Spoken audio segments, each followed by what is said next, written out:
Bane ndax dafa am benn vidéo xëy na gis ngeen ko sax d'1 minute 30 qui circule depuis hier dans les réseaux sociaux benn waay daal di yàq ngën ji mbindeef lu mel ni xeme xam nga daaw amoon na fi daaw jéeg amoon na fi lu mel noonu waaye boobu de ay saay-saay yu bëggoon créer comme situation bi amoon Mali nga Mali au mois de mai 2019 les mouvements djihadistes nga xam ne ñooñu ils sont contre l'islam confrérique dañu jógoon non seulement di jàppaay ilimaan di leen capturer waaye dem ba Tombouctou bi nga xam ne c'est une ville sainte am na mausolée ay nitu yàlla yu bari yu tëdd foofu ñu dajji sëkk yi dajji mausolée yi génn bàmmeel yi sànni ci biti waaye nitu yàlla kenn du ko ñàkkee teggin moo tax xëy na ñoom bu ñu fi nekkoon du leen gënal ndax ay nitu yërmande lañu waaye seen martaba moo fort donte le seen jëmm newu fi martaba yaa ngi fi alors malédiction moo mujj xëpp seen kaw ndax dëkk ba dafa jaxasoo ba indi fa benn guerre ethnique entre bambara et Peul y a eu 134 morts alors déstabilisation boobu nag départ bi moo doon ñàkkee teggin kilifa diine yi di leen saaga ay ndey ak tout ça alors lu mel ni dafay amoon daaw jëmm yu day ni Bamba Maodo Baye Niass Baye Laye audio yëpp joxoon nañ ko ministre de l'intérieur Aly Ngouille Ndiaye ñu di leen yàkkaloo xam ni teggin mayul sax ñu di ko répété fii am na ñuy jàppoon nag état bi tamit daal di génn ay loi gën a dëgëral daan yi gars yi calmé mais ren li ma doon njokkoog Ndoye Bane c'est 10 000 fois plus grave parce que bi yoon yonent bi la ñuy saaga moo tax on est en train de tout faire pour que vidéo bi bañ a tas lu bari ci réseaux sociaux yi ndax am na ñoo xam ne comme yéen bu ñu saagee yonent bi doon tele bëgg ngeen yonent bi mais di ngeen ànd ak seen sago mais am na ñoo xam ne dañuy xaalu attan nañ te def sa musiba voilà kon nag on est en train de gérer ça avec beaucoup de diplomatie moo tax damay commencer d'abord jéggalu ndax looloo ma téye woon ci kaw moo doon jokkoo ak Ndoye Bane ñu seet ni ñuy gérer affaire bi waaw comme ni ngeen ko waxee dëkk bi dafay traverser temps yi une crise des mœurs extrêmement aiguë man fàttalikuwuma fu ay dégradation des mœurs conjuguées lesbienne homosexualité mariage gay yëpp ci benn semaine bi kooku fàttalikuma fu mëse am ci Sénégal waaye nag tubaab dafa ne il y a pas de fumée sans feu te lii am bërka démb Mermoz samedi le 17 su ma yaboo nekk c'est la continuité de la culture d'impunité ci scandale homosexuel bi amoon Kaolack le 25 décembre 2015 xam nga at moomu yéen ñëpp yéen a ngi koy fàttaliku en 2015 suñu borom dafa defoon mbir mu doy waar xam nga suñu mbokku catholique yi dañu am le calendrier grégorien qui est un calendrier fixe parce que mardi gras toujours chaque année même jour la Pentecôte même jour la Toussaint même jour la Ascension et cetera mais ñun jullit yi dañu am un calendrier hégirien nga xam ne c'est un calendrier lunaire qui tourne moo tax tabaski daaw ak bu ren du ñu bokk date gàmmu daaw ak bu ren du ñu bokk date yàlla dogal 2015 suñu mbokk catholique yi comme que seen fête de Noël mosul changer toujours c'est le 25 décembre di màggal juddug Seydina Insa ibn Mariama Jésus-Christ yàlla dogal nag suñu calendrier di tourner ba gàmmu 2015 bi tombé aussi le 25 décembre mu nekk ñaari xew-xew yu rëy jullite catholique yëpp di ko rafetlu ñii di màggal juddug yonent yàlla Insa le 25 jullit yi tamit di màggal guddik Seydina Mohamed le 25 alors lobby homosexuel yi parce que lu ñu def rek c'est calculé bu ñuy tooñ c'est calculé bu ñuy fouler aux pieds nos symboles c'est calculé lobby homosexuel yi tànnoon exactement la nuit du 25 décembre 2015 pour célébrer 11 mariages homosexuels dans un lieu aussi symbolique que le lycée Ibrahima Diouf de Kaolack nga xam ne kilifa yu bari fa la ñu génne école et sur une terre aussi bénie que fii Cheikh al Islam Maulana El Hadj Ibrahima Niass tëdd loolu tooñ la moo tax dinaa faral di wax à nos amis droits de l'hommiste yi ñuy reprocher ñun Jamra d'être trop rigoureux à l'égard de ces adeptes des déviances sexuelles naan ñu waaw c'est des minorités sexuelles da ngeen war def preuve de tolérance man dama leen di faral di wax naan d'accord minorité dañu mais minorité du tooñ majorité ndem da nga leen di yedd nee leen minorité du tooñ majorité alors bref ñu daal di def toj-toj boobu fekk na ci événement boobu ñun Jamra on avait les mêmes informations 3 mois avant que information yi commissaire Bokar Ly gardé woon par devers lui ñu ngi koy rendre hommage au passage parce que à l'époque defoon nañ benn communiqué pour saluer sa perspicacité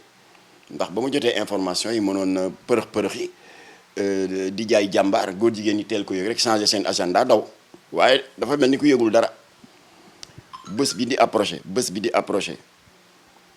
yemul ci loolu mu daal di tàggat kenn ci ay ndawam mu infiltrer association homosexuelle yi doon bëgg a organiser mariage kooku di ko rendre compte régulièrement ba mu xam place bi xam jour bi xam heure bi ba le 25 jot rek décembre à l'heure indiquée ci école Ibrahima Diouf bu Kaolack ba gars yi dugg ci hangar bi parce que nañ sax dañu corrompre gardien bi gars yi duggee ci hangar bi ba tëj bunt bi ba tàmbali seen yu bon commissaire bi joxo signal rek ñu daal di def assaut dajji bunt bi rek bett leen sur les faits parce que loolu la code pénal wax l'article 319 nee na interpellation bi juridiquement balaa muy valable parce que amuy on m'a dit que nee nga da nga leen war a jàpp sur les faits c'est ce que le commissaire a fait jàpp leen sur les faits yem si waaye bi mu leen di laata livrer procureur parce que jot naa ci jàpp 15 la si jàpp mais am na 20 yu daw xëy na il avait pas suffisamment d'hommes bi mu leen di laata livrer procureur joindre na ci pièce à conviction yi mu fekk sur place fekk na fa ay robe de mariée ay bague de fiançailles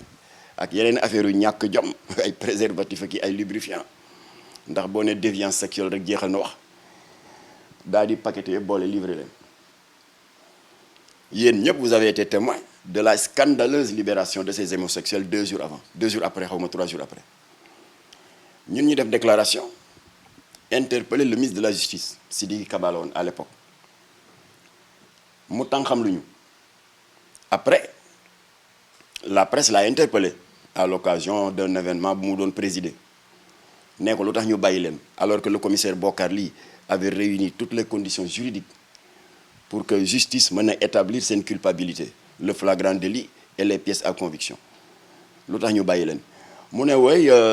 parce que dans le code pénal l'article 319 que vous évoquez ne parle pas de manière explicite d'homosexualité l'article 319 parle d'acte contre nature alors ba mu defee loolu ñun ci la ñu dem Café de Rome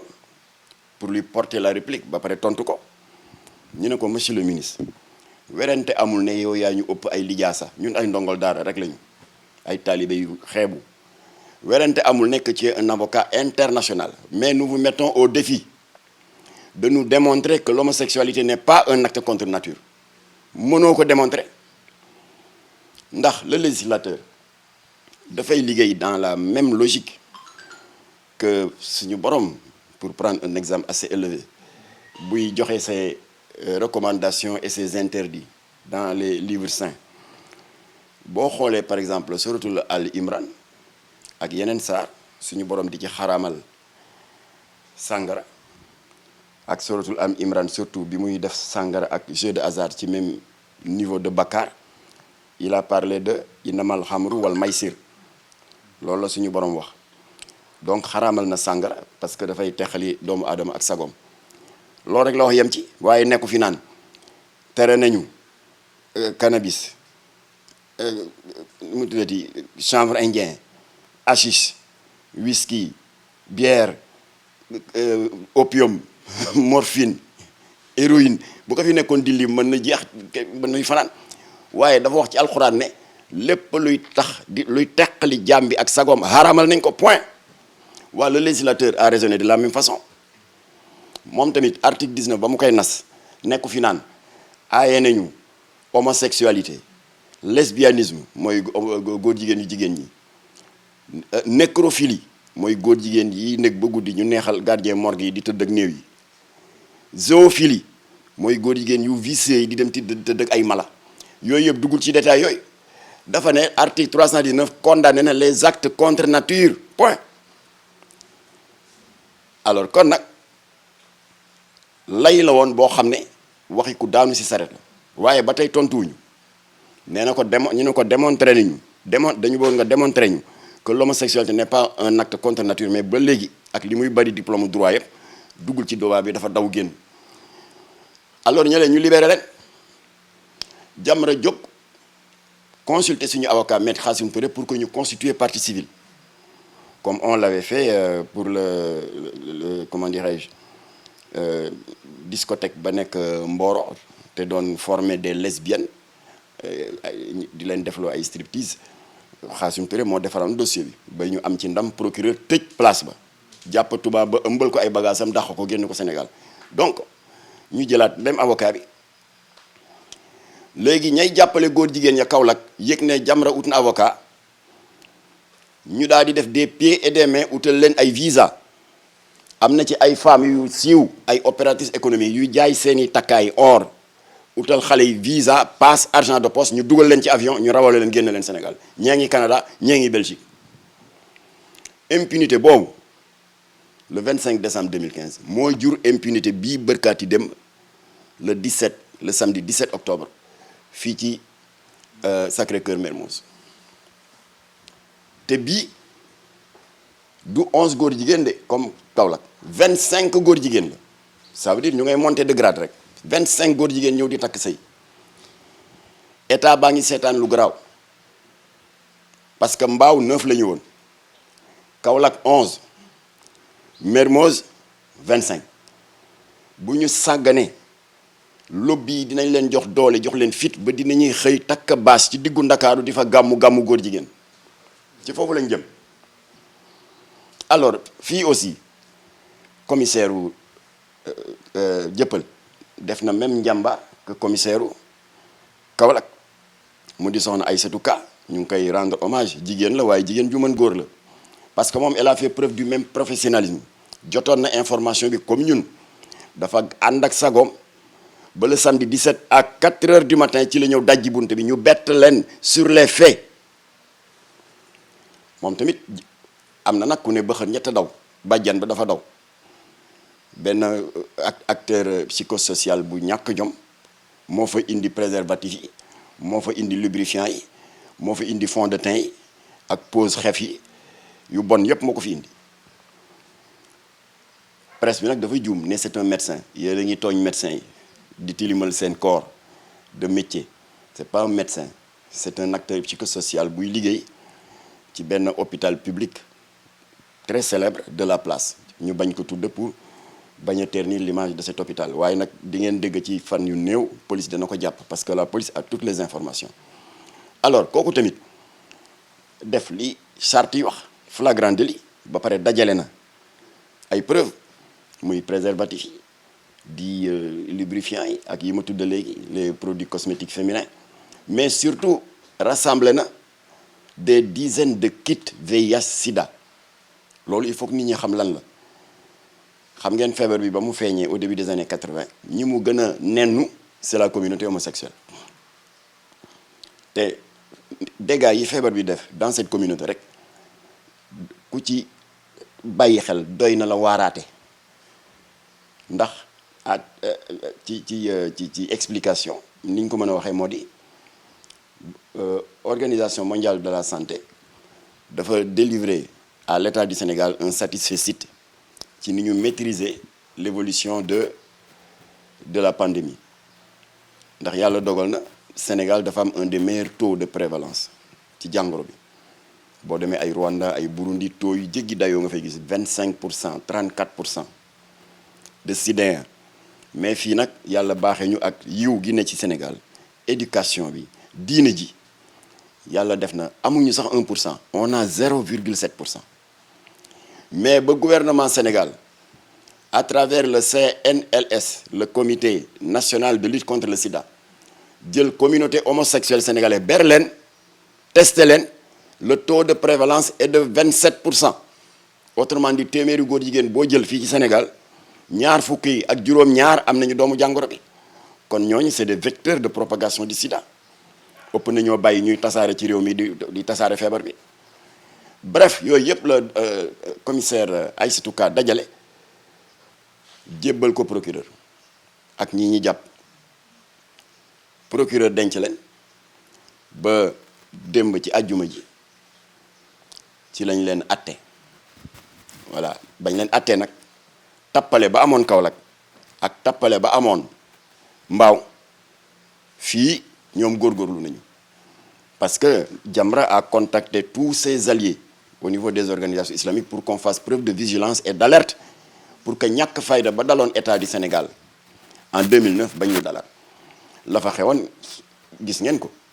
parce que dañ leen jàppoon en flagrant délit Mbao ñuy takk sëy boobu sax sa mbedd ma lañ ko doon takk ànd ceeg réewande gu mat sëkk nga gis bàjjen yeeg ñi di indi warugar yeeg ñuy damm yi loxoog ak di xef ak di kii ba ñu leen jàppee gis ngeen ne 3 jours lañ ci teg ñu libéré leen boobu organisation islamique yi dañu mer particulièrement Jamra particulièrement association bu imam Mbaye Niang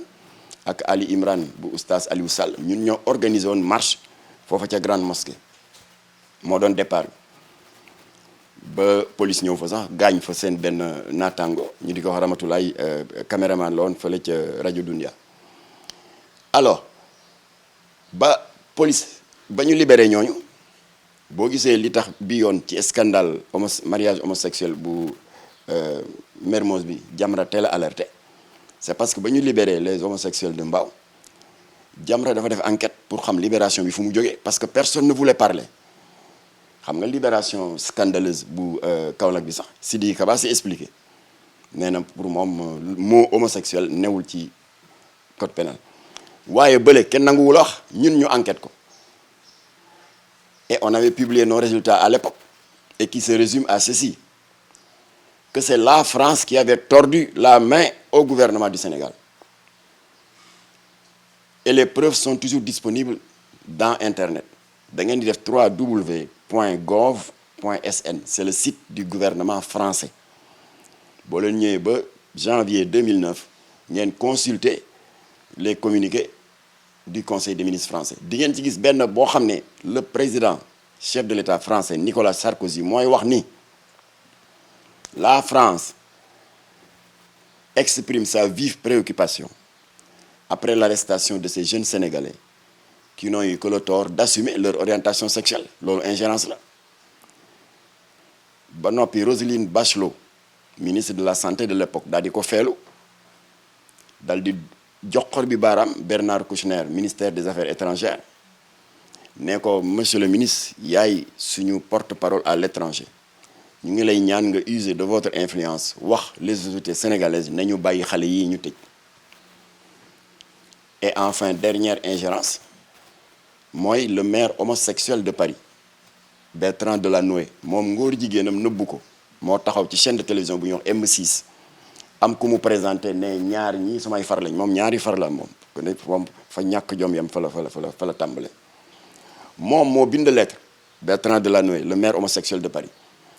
à 2 maires de ville ici au Sénégal am nañ copie ci ndimbalu yàlla ne leen en ma qualité de président de l'association des maires francophones maa ngi leen di ñaan yéen les 2 maires sénégalais là ngeen wax président de la République na bàyyi góor jigéen ñi bref c'est l'ensemble de ces pressions conjuguées qui ont abouti à la libération scandaleuse des homosexuels yi doon takk say foofu ca Mbao ci kaw tooñ ci kaw jalgati yoon ci kaw maa tey moo tax ñun nag ñu wax Macky Sall bii yoon na bàyyi procureur ak juge yi ñu def seen liggéey ci seen teyu bakken yàlla dimbali nañu ba mel na ni on a été entendu parce que contrairement aux autres arrestations il y avait même pas de procès fii procès am na jugé nañu leen atte nañu leen parce que l'article 319 parle de 1 an à 5 ans de prison léegi procureur daf ko dagg ci digg bi demandé na 2 ans ferme voilà léegi nag verdict bi comme ni ngeen ko xamee c'est le 6 novembre voilà bu léegi nag oustaz bi ma doon woo léegi il est de Malika daf ma doon laaj ndax marche bi da ngeen ko maintenir ma ne ko on maintient parce que xamuñu verdict gu 6 novembre bi ndax verdict gu tappale lay doon wala ndax dañ leen di bàyyi bu ñu leen di bàyyi ñun ñëpp dañuy wàcc ci mbedd mi def marche incha allah voilà léegi on enchaîne sur quoi sur le waa d'abord damay gërëm suma grand frère sëñ Modou Lo Ngabou le leader de l'association islamique Safinatul Aman am na woyof gu day ni jël téléphone am woo ma ginnaaw bi ma alerté TFM ak Walfadjri ak yeneen chaîne télévision di naqarlu arrogance bi association LGBT France am soldaatu l'islam bu day ni sëñ Modou Lo Ngabou ay góor jigéen naan dañ koy porter plainte loolu daal di ko touché mu woo ma ndax moom jarul ñu di leen expliquer ndax fekk ngeen lépp moom dafa jël Touba def ko ci xolam ba jaral ko mu créer cette police des mœurs gis ngeen liggéey bu am solo bi muy def chaque fois bu ñu dëgmalee màggal moo ko waa Safinatul Aman dañuy investir les marchés les luuma di interpeller même les marchands ambulants pour dem à la recherche des produits yi nga xam ne sëñ Touba moo ko tere ne bu ko kenn dugal Touba muy pon bi di sàngara si ak drogue liggéey bi ci Safinatul Aman di def avec à leur tête sëñ Modou Lo Ngabou foo ko natt rek ci efficacité weesu na ko yemuñu ci loolu moom sëñ Modou Lo Ngabou col yu bon yi si Touba ay jupe yu gàtt yi ak yeneen yoo xam ne dëppoowul ak l'islam ak charia def na ci liggéey bu am solo nangu na fa ay sabar ay boîte à musique ñu di ko indi ci dëkk boobu nga xam ne jaamukaay yàlla la kooku mooy sëñ Modou Lo Ngabou di mujahid bu mag di soldat l'islam bu mag maa ngi ko doon tooñ téléphone sax ma ne ko dama bëgg bu coow li passé nga ànd ak Jamra ñu créé ay cellules Safinatul Aman Tiwaawan Njaasaan Canaba Ñaseen Medina Baye Laayeen famille omarienne xëy na duñ ko tuddee Safinatul Aman waaye ku ne nga seet noo koy tuddee waaye cité religieuse bu ne dafa war a am une police des mœurs parce que bu fekkoon ñoom dañuy yem ci takk say Kaolack yem ci ñëw Sacré-Cœur di fa takk ñaar fukki góor jigéen ak juróom di fa takk mariage ñu mën a wax mais léegi dañuy dem cité religieuse yi ñii bu ñu leen di seetaan dañuy xëy lal bâche di gàmmu ne góor jigéen baax na ñëw leen ca bëgg a yaatal seen kaw foofu lañ jëm de alors léegi lan la góor jigéenu France yi reproché sëñ Modou Lo Ngabou dafa am beneen kuréel bu mu jiite boo xam ne bokkul ak Safinatul Aman waaye ñoo bokk taxawaay ay góor jigéen yu newoon Touba di fa ndaataatalax di def nu leen neex ñoom ñu xëy nag lalal leen dëgg sërëx jàpp leen pamte leen génne leen Touba ñooñu ñoo dem porter ji plainte dañu woo seeni doom bàjjenu góor jigéen ya nekk France jooytu woo ñooñu daal di jóg bind lettre le ministre de l'intérieur bu France daal di ko ñaan nee ko dañu bëgg sa naataango ministre de l'intérieur yi nekk au niveau des 27 pays membres de l'Union européenne nga saisir leen pour que sëñ Modou Lo Ngabou ak képp ku taq ci moom ñu déclarer ko persona non grata dans tout l'espace Schengen maanaam xañ ko visa France xañ ko visa Espagne xañ ko visa Belgique ak pays européens yépp ma ne ko sëñ Modou Lo Ngabou bul jaaxle bul jàq bul tiit ñoom nee nañ dañ lay xañ visa góor jigéen ñoo lay xañ visa sëñ Touba moo ëpp junni yoon doole visa góor jigéen kon léegi nag je vous annonce que wax naa sëñ Modou Lo Ngabou ne bu ñu gàmm ba noppi dañ fa bëgg a def délégation waxtaan naa ci ak oustaz Makhtar Sarr bu Axiru Zaman waxtaan naa ci ak oustaz Adama Mbuub bi bokk ànd sàmm jikko ba pare bokk tamit ci comité de défense des valeurs morales nous sommes 48 organisations côté Tivaouane waxtaan naa ci ak oustaz mu tuddati El Hadji Aliou Dia qui est le président de l'ONG Daral Quran wal Ihsan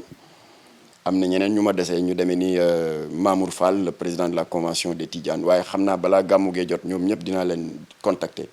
dañu bëgg bu gàmmu gi passé en forte délégation on va appeler toute la presse ngeen ñëw ñu filmer ko caméra ko média yëpp fekke ko pour góor jigéen yi xam ne kii ñu laal kenn du ko laal di sëñ Modou Lo Ngabou pour góor jigéen yi européen xam ne sëñ Modou Lo Ngabou wéetul ci xeex bi incha allah voilà kon foofu lañ ci toll dañuy xaar nit ñi jóge ci itte gàmmu gi bu boobaa ci la ñuy gën a am jot alors ci la ñuy programmer voyage bi à Touba incha allah. ah dañu leen dooleel wax naa ko Aly Ngouille Ndiaye xam nga amoon na fi temps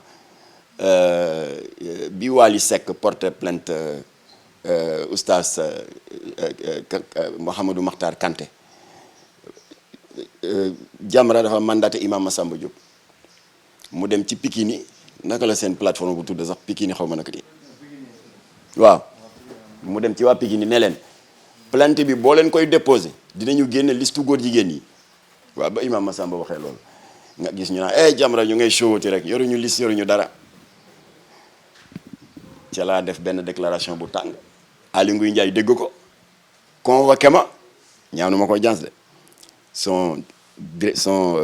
kii mu tuddati le secrétaire général du ministère de l'intérieur Ibrahima Sakho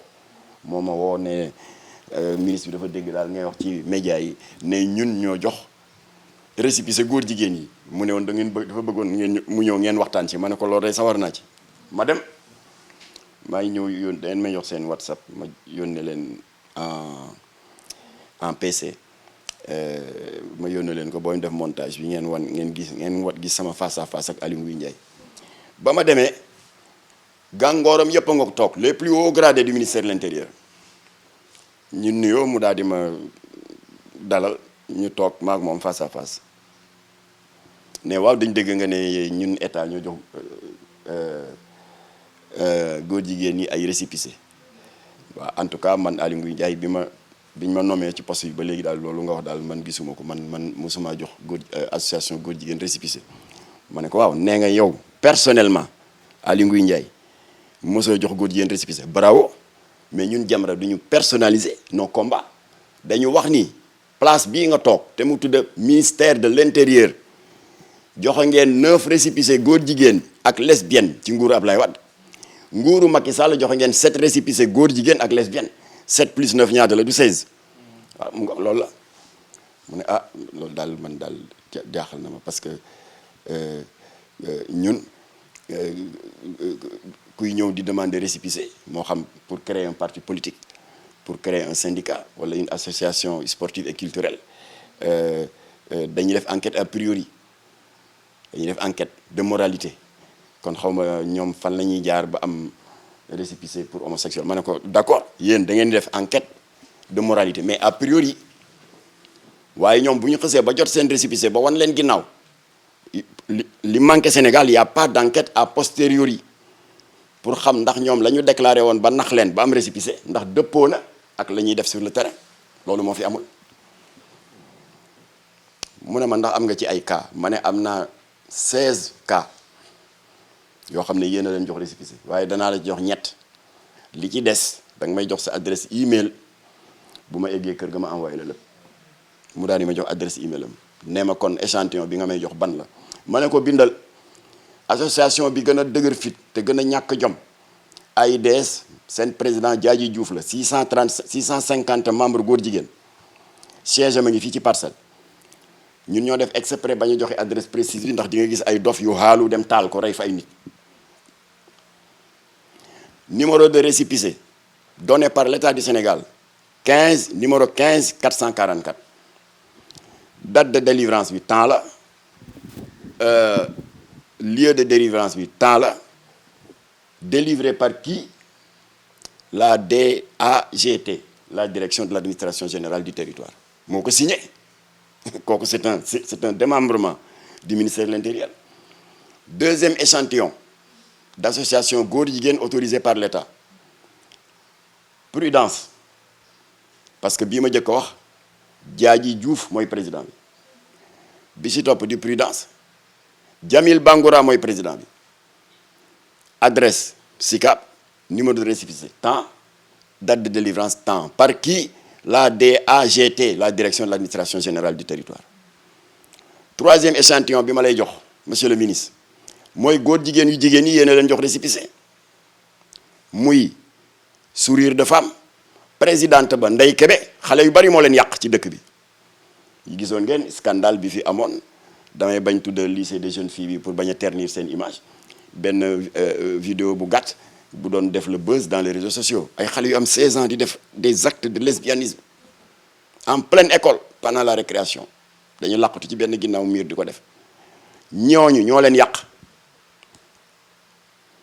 ma ne ko ñett yooyu laa lay jox yi ci des nag bu ma demee kër ga yónnee la ko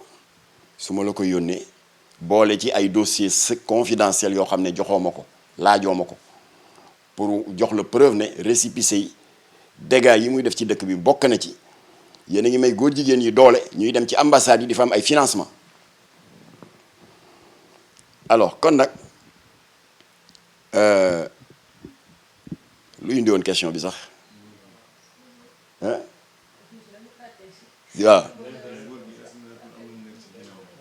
waaw yaa doon laaj nga amul ñeneen si ginnaaw donc loolu c'est inadmissible un État buy bàkku ne oui j'ai l'article 319 qui condamne les actes contre nature de 1 emprisonnement de 1 à 5 ans à l'amende de 500 000 à xaw ma ñaata millions État buy wax loolu ba noppi Macky Sall la taxaw ak ci Obama ne du ma daganal ngóor jigéen premier ministre Canada ñëw fii ci Justin Trudeau mu ne ko du ma daganal ngóor jigéen État buy wax loolu ba noppi di jaar ci suuf naan góor jigéen ñëw leen am leen ay seen liggéey seen i diplôme ngi nii c'est contradictoire donc loolu laa wax ministre de l'intérieur alors mu ne ma waa d'accord waaye jox nga ma ay preuves et tout ça waaye xam nga xel demul muy man wala ñeneen ñi ma jiitu ci place bi un regroupement d'homosexuels ñëw ne dañu bëgg a récépissé de reconnaissance officielle ñu di leen ko jox loolu xel demu ci ma ne ko loolu koy xel demu ci ñoom du ñu def loolu ma ne ko fi ñu leen naxee fi leen góor jigéen yi naxee ndax ku bëgg ce document de reconnaissance officielle même dossier lañ lay laaj bu dee parti politique nga bëgg a créer ginnaaw statut yi règlement intérieur yi am na benn document bu ñuy wax la déclaration de l'objet social soo dee parti politique nga ne li ko tax a jóg c'est la conquête démocratique du pouvoir l'approfondissement de la démocratie bu dee da nga bëgg a créer syndicat nga ne c'est pour défendre les intérêts matériels et moraux des travailleurs loolu ngay wax ci déclaration d'objet social bi bu dee da nga bëgg a créer équipe bu nawetaan xandaaloo Grand Dakar ak tout ça nga ne bon c'est pour participer à l'expansion du sport et cetera et cetera mais góor jigéen ñi lan la ñuy def ci déclaration objet social bi dañu ne ku nekk ak li sa lay kenn dafa ne waaw c'est pour venir en aide aux personnes du troisième âge qui sont souvent confrontées à des problèmes de santé léeg-léeg nga gis ñeneen ñu naan c'est pour assister les veuves qui ont des problèmes pour éduquer leurs enfants ratatata léeg-léeg gis ñeneen te booboo ci ëpp nag c'est pour venir en aide aux victimes du sida parce que boobu mooy feebar bi leen gën a yàpp ñoom alors xam nga des objets sociaux aussi nobles un ministre de l'intérieur quel qu'il soit ku mënti ñëw wax la loolu les yeux fermés da nga koy jox récépissé ma ne ko nag foofu lañ leen naxe foofu la ma waxee ne ñoom dañuy def d'abord enquête a priori ma ne ko enquête a priori baax na mooy bañ leen di déclarer ne lii moo leen tax a jóg waaye amul Sénégal amul enquête a posteriori parce que nit ki bu ñëwee wax ne lii moo tax ma créé lii nga enquête ko ba xam ne dëgg la ci moom jox ko récépissé bu la wanee ginnaaw da nga koy may bët xool sur le terrain ba xam ndax la mu waxanteeg yow dëppoo na ak la muy jëf amul Sénégal moo tax góor jigéen yëpp ba ñu naxee état ba état jox leen récépissé ba état wan leen ginnaaw dañuy dem di ci def loo xam ne ça n'a rien à voir ak la ñuy waxanteeg état mu ne ma ndax mën nga ma citer benn cas ci leneen lu ñuy def te ça n'a rien à ma ne ko waaw mën naa la citer benn c'est avec la complicité de l'ambassade du Canada ñoom dañuy jóg bind fi benn circulaire xam nga les ambassades occidentales quoi qu'on dise ni ñu amee service de comptabilité de protocole qu'il le veuille ou pas am na benn service de renseignements généraux waaw ñoom dañu am la liste de toutes les ONG muy waa RADDHO Amnesty et cetera Jamra il y a beaucoup d'ONG des centaines d'ONG ñun ñu ngi ca liste ba ñoom liste bi mu ngi seen base de données ñoom ñu daal di jóg def benn communiqué ambassade Canada c'était en 2014 daal ne waaw yéen borom ñaari tur yi dañ leen xaw a sonnal vous avez des difficultés pour accéder aux emplois salariés vous avez des difficultés pour accéder à des financements de projets waaye na seen xel dal ñun Canada créé nañu le FCIL le Fonds canadien d'initiative locale autrement dit ku am kuy yéen borom ñaari tur yi ku ci nekk sa kuréel bu amee un projet qui est crédible à condition que nga am benn récépissé de reconnaissance officielle am na commission bu koy étudier si le projet est crédible ñu financer la. loolu moo nekk ci note de service bi ambassade Canada envoyé ko à toutes les ONG Jamra jot ko foofu la leen yàlla weeree ma daal di am la version originale ma ne premier ministre bi nag Aly Ngouille Ndiaye danaa la ko yónnee. ma ne ko ñun ay sénégalais la ñu bañuñu benn organisme extérieur di dimbali jeunes yi ne fii ndax ñëpp xam nañ ne dëkk bi dafa metti yaa kenn xamul ñaata jeunes diplômés qui sont au chômage ñi dañuy dem di obligé sax di dem Seras di fa jaay yàpp di dem maîtrisard en sciences économiques donc dëkk bi metti na kon bañuñu ku jóg ne yaa ngi dimbali doomu réew mi mais ambassade Canada maa ngi lu ma doon wax waa Canada la ambassade Canada defin bi ma ko defee moo ñaaw parce que bu ne woon bon ubbi nañu kii bi budget bi pour financer jeune bu mu mën a doon boo amee projet ci Cissé Ngueye waxuñu loolu dañu ne boroom ñaari tur yi ku ci am projet seen association à condition nga am une existence légale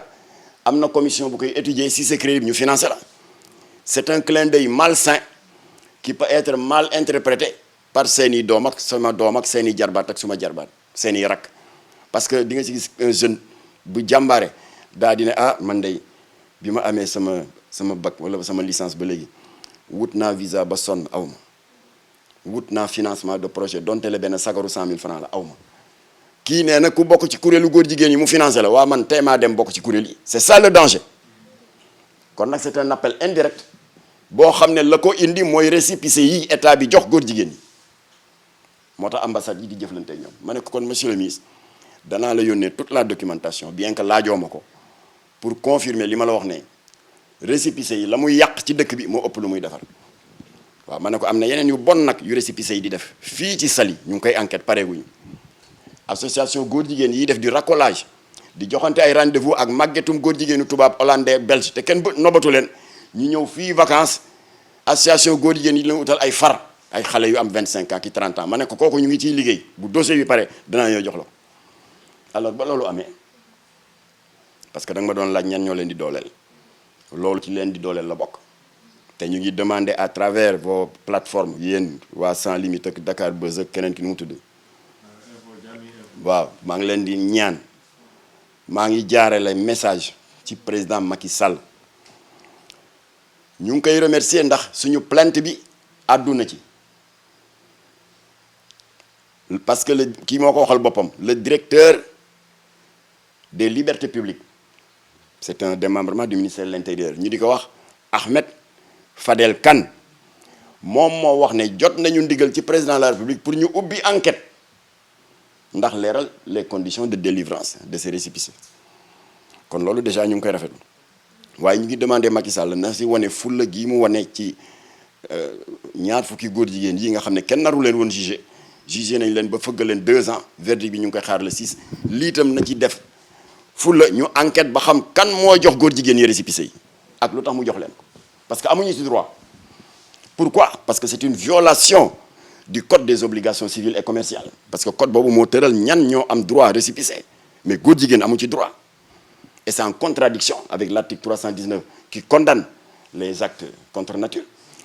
donc deuxièmement faux et usage de faux la parce que ñoom ba ñuy def seen déclaration d'objet social neewuñu góor jigéen lañu jamais wax naa leen ko sànq dañuy naan dañuy dimbali kii yeeg veuve yeeg dañuy dimbali les personnes âgées dañuy dimbali les malades du sida c'est des déclarations mensongères parce que loolu c'est pour nax état bi ba jot sa récépissé nga wëlbatiku di utal ay màggetum góor jigéenu tubaab ay clients fii ci Saly mbaa ngay dem di naxi ambassade pour am financement voilà kon nag li nga wax c'est vrai lii tant que fajuñu góom bi à la racine maanaam ñi leen di dooleel ci état bi tant que bàyyuñu dooleel bi ñu leen di dooleel lii du fi gaaw a jóg alors léegi nag ñun on va mettre les bouchées doubles parce que gàmmu daaw bi Serigne Babacar Sy Mansour lors de la cérémonie officielle bu Mawlud 2019 le 9 novembre 2019 vidéo baa ngi circuler dans le net ba léegi waxi fulla la waxoon état bi Aly Ngouille Ndiaye a ngi toog muy naqarlu la prolifération des actes et des provocations des homosexuels et des lesbiennes. Alors moo tax nag bu li jeexee bu ñu jógee ci sëñ Modou Lo Ngabou je vous en informe Jamra ngi préparé une tournée nationale avec des dossiers et des documents alertés xalif généraux yi wax ko ne am na ñuy jàppale góor jigéen yi bëgg toroxal Sénégal bëgg aligner Sénégal fii Gabon tollu tey ndax xam ngeen ne Gabon le 29 juin bi passé lobby homosexuel yi lii xew Sénégal fa la ñu tàmbale di def ay mariage nit ñi coow bàyyi ñuy def ay yu sew nit ñi coow bàyyi ñuy fob ay cahier di ci dessiné góor ak góor ñuy fóonante ñu di koy jaay ci école yi ak drapeau LGBT yi mooy t-shirt boobu Wally soloon ñoom ñu di ko def ci couverture cahier yi et cetera muy dem di dem ba nekk une banalité. Assemblée nationale bu Gabon voté na la loi de légalisation de l'homosexualité waaw dañuy ñëw nag ba yëf yi ne rëll suñu kaw ñu naan li ñu mu demee yëf yaa ngi raam. République centrafricaine légalisé na ngóor jigéen Île Maurice légalisé nañ ko Cap-Vert bii ñu jege sës rek légalisé nañ ko alors bu ñu def tournée bi nag yooyu yëpp dinañ ko wan xalif généraux yi pour ñu xam ne lii du ay wax yi caaxaan góom la boo xam ne mu ngay law di yàq ci Afrique on va les informer je vais donner aux xalif généraux les photocopies des récépissés de reconnaissance des góor jigéen yi état bi jox association góor jigéen yi dinaa ko jox xalifa yépp waaye ñu ngi commencé ci wax naa leen ko sànq parce que moom moo def jàlloore bu rëy ci gàmmu daaw bi sëñ Babacar Sy Mansour yëkkati kàddu jaar ci digg bi voilà kon nag combat bi day continuer déjà am nañu victoire parce que kenn mësu leen jugé nañu leen parce que yi passé yëpp dañ leen libéré de manière scandaleuse. Alors donc le combat va se poursuivre waaye nag combat d'information là auprès des autorités religieuses combat de sensibilisation auprès des familles yi na ngeen téye seen doom yi famille yi na ngeen téye seen doom yi leen di tàggu anniversaire rek damay dem na ngeen leen surveiller parce que ils sont infiltrés par le lobby gis ngeen en 2014 benn xale bu tuuti à peine 16 ans fii ci Grand Yoff ne day organiser anniversaire benn waa sourire de femme dégg ko rek ñu lal plan nee ko foo ko bëgg a defee mu naan fii sama kër tànt ak ni ñu ne déedéet kaay ñu luweel le bar piano on paye tout ndekete ñu ngi bëgg a profiter ci loolu def seen caay-caay def seen jataay noonu lañ ko defee dañu tëj bunte yëpp nekk ci biir xaw ma lu ñu fa doon def waaye dégg naa sax dañ doon filmer ki ngeen xamul yàq ay doomu jàmbur ñun ñii ñoo informé la brigade des mœurs te maa ngi gërëm Florence Mendy jigéen ju mën góor la mooy commissaire brigade des mœurs jàmbaar la brigade des mœurs ba mu ñëwee jàppaleen 5 parmi les femmes arrêtées bañ leen laajee yan kuréel ngeen bokk nee nañ sourire de femme ñu ngi ñaan Macky Sall na dissoudre cette association lesbienne te muy yàq xale yi di sourire des femmes bi Ndeye Kébé jiite nañ ko dissoudre ndax moom tam am na récépissé au nom de quoi alors kon nag loolu la ñu bëgg a tàmbali xeex bi Touba bu ñuy rendre hommage à sëñ Modou Lo Ngabou alors bu ñu fa jógee bu ñu ñëwee Dakar ba noppalu ko nag wax naa leen ko léegi on va faire une tournée nationale jox ay documents khalife généraux bu ko defee xanaa nag ñoom ñu jóg jël ko à bras le corps voilà parce que il faut pas que mbir mi nekk affaire Jamra rek ndax Jamra rek mënul dara voilà yéen déjà yéen a ngi nii à votre façon yéen a ngi jàpp ci mbir mi pour ñu war a sàmm suñuy valeur protéger suñuy doom wax naa nag ñiy xeex nañ jël seen matuwaay ñoom Adama Mbuub ñoom Ababacar Mbuub bu ànd sàmm jikko yi ñoom une Serigne Bassirou Mbacké Cheikh Astou Fall ma ne leen jël leen seen disposition ay bandi la ñu amal affaire Adama Mbuub wax naa ko yow da nga tàmm foo gaare sa oto wàcce vitre yi day yéegal vitre yi mën nañ fa tëmbal benn paquetu cocaïne woo police daa ne xoolal waa sàmm jikko yi seen lam ñu rey ndek dañuy jaay drogue na ngeen surveiller seen doom yi attan nañu jóg créer benn affaire de toute presse daal di ne gis nga doomu Maxtaar bi coow naan ay la dégradation de l'humain doom ji fanaan day fanaan ca auberge ils sont capables de tout de tous les complots nag alors man na leen nag téye leen seen doom yi téye leen seen njaboot moo tax man ma rocci sama doom génne ko Sénégal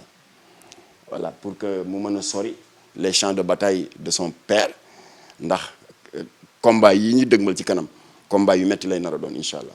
Imaam ginnaaw bu ñu la jaajëfalee beneen yoon tam am na laaj boo xam ne rek dañ la koy laaj fii ci jamono rek mën nañu wax ni l'islam ni ñu ko xoolee rek ci prophète Mohammed sallallahu alayhi wa sallam gis nañ caricature yi ba léegi mu ngi wéy di tooñ l'islam beneen bi sama laaj bi ma ñëw tam di la ko laaj mu nekk loo xam ne lu important ci l'islam jamono yi ginnaaw gis nañ Covid di coronavirus ci biir mbas mi gis nañ ki nga xamante mooy président Macron wax li mu fi wax l'islam est en crise Imaam loolu doon ko jàngate ginnaaw sama ñaari laaj yooyu. waaw moom day dafa def ni góor jigéenu France yi def rek xam nga ñoom la ñu war a porter plainte ñoom ñu yëg di porter plainte koo xam ne mu ngi défendre quatre valeurs la muy sëñ Modou Lo Ngabou Macron loolu la def nee na c'est l'islam est en crise ñoom ñooñu ñoo nekk en crise moom moomu di jóg di meubler son takk koo xam ne mat na ko maam bu ma tax a dugg ci ay domaine am na bàyyi suñu diine su ma duggee ci domaine am moom Macron fii dootu fi ñeme teg tànk alors moom moo nekk en crise mais c'est pas nous alors ba tax na am na tontu bu saf bu ko sëriñ te muy def xutba yi ci YouTube la doomu sëñ Fallou la nu mu tuddati waaye sëriñ sëñ Rafa yi Mbacké alors am na xutba bu am solo anti Macron dama ko def fàng ci sama page Facebook waaye la mu ko yàq na ko lu mel ni xeme waaw mooy bi Macron jógee avec arrogance naan oui comment voulez-vous qu'on puisse développer l'Afrique vous voyez une femme qui a 6, 7, 8, 9 enfants mais on ne peut rien stabiliser quel que soit le montant des subventions loolu la wax xoolal c'est cette arrogance là ndax ñoom li leen xaw a jaaxal dañu am une population vieillissante et décadente te ñun Afrique on a une vitalité démographique extraordinaire loolu leen tiital moo tax les militants de l'extrême droite dañu génne benn baat bu bees mooy la menace du grand remplacement nee na ñoom dañuy dem surtout foofu en Europe immigrés yi dinañ dem comme que ils font 3 fois 4 fois plus d'enfants que les tubaab yi dañuy dem comme que ñu ngi màgget di ràpp di dee dinañ dem ba immigration jël Europe yëpp moom ko nañ loolooy seen crainte moo tax je vous l'annonce après je vous donne ce scoop bu ñu paree ci sëñ Modou Lo Ngabou jeexal suñu tournée pour sensibiliser les chefs religieux sur les menaces des lobbies LGBT maa ngi leen di yëgal ni am na une coalition SUTSAS bu Mballo Dia Thiam donc le syndicat unique des travailleurs de la santé et de l'action sociale ak Jamra ñu ngi préparer une coalition pour aller à l'offensive des organisations féministes qui sont en train de se livrer à un activisme débordant pour daganal yàq biir l'avortement ndax ñooñu ñi leen di financer mbokku Macron yi la du ñu jur doom bëgguñu ko jur doom boo julee doom ñu xas la nee na yow kenn mënu laa utal dépense ndax li nga am ci doom dafa bari ak yéen négresses yi vous faites 7 8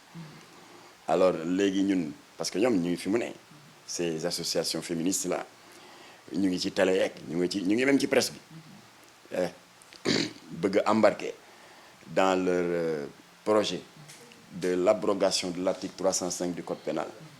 bi nga xam ne moo xaraamal avortement alors ci pexe yooyu la ñu nekk dem nañu ba soi-disant convaincre certains journalistes ñun xam nañ plan yëpp bëgguma wax fii mais xam nañ li ñu def yëpp ñun incha allah après gàmmu bi on va vous donner la date mais ce sera entre le 5 et le 10 novembre Jamra en partenariat avec les syndicats des agents de la santé waxtaan naa ci ak Mballo Dia Thiam ba fiisale nañ ko ñu ngi ko naroon def semaine bi mais xam nga la cette semaine elle est trop chargée